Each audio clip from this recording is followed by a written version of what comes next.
আসসালামু আলাইকুম রহমতুল্লাহ। আজ জুমাবার। মাদ্রাসায় বৃহস্পতিবার হলে অনেক ছাত্র বাসা বাড়িতে যায়, কিন্তু যারা আছে তাদের জন্য আজ একটু ব্যতিক্রম করে চিকেন রান্না করেছি।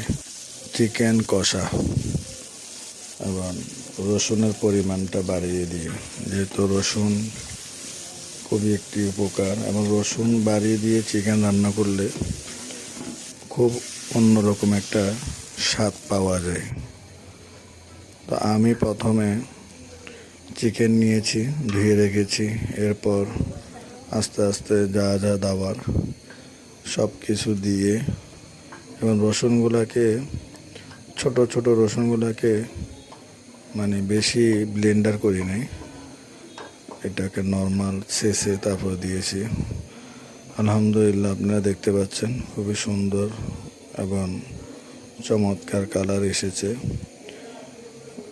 আমি সর্বোচ্চ চেষ্টা করি আমার প্রিয় ছাত্রদেরকে ভালো মানের রান্না, ভালো মানের খাবার দেওয়ার জন্য।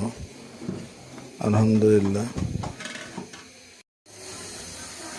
ছাত্ররা আজকে রান্না খেয়ে মাশাআল্লাহ অনেক খুশি হয়েছে।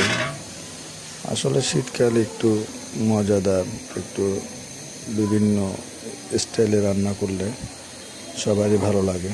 দেখতে পাচ্ছেন রান্নার কালারটা। মোটামুটি মশলা কষানোর পর আমি চিকেনগুলো দিয়ে দিচ্ছি। দেওয়ার পর বেশি ঝোল দিয়ে নিই, মোটামুটি, যেহেতু বাচ্চারা। এটার সাথে আবার আমি আলু অ্যাড করব। নতুন বছরে যেহেতু নতুন আলু অ্যাভেলেবেল পাওয়া যাচ্ছে, চিকেনের সাথে নতুন আলু অ্যাড করেছি।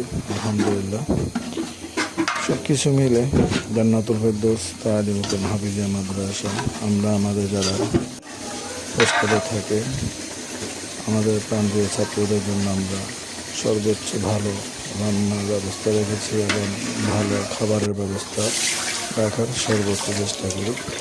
তো সকলে আমাদের মাদ্রাসার জন্য দোয়া করবেন, আমাদের ছাত্রদের জন্য দোয়া করবেন। আল্লাহ যেন আমাদের প্রান্তীয় ছাত্রদেরকে প্রত্যেককে দেশ বরণ্য বড় বড় হাফেজ আলেম হওয়ার আল্লাহ যেন তৌফিক দেন, দেশ এবং মানবতার সেবা করতে পারে।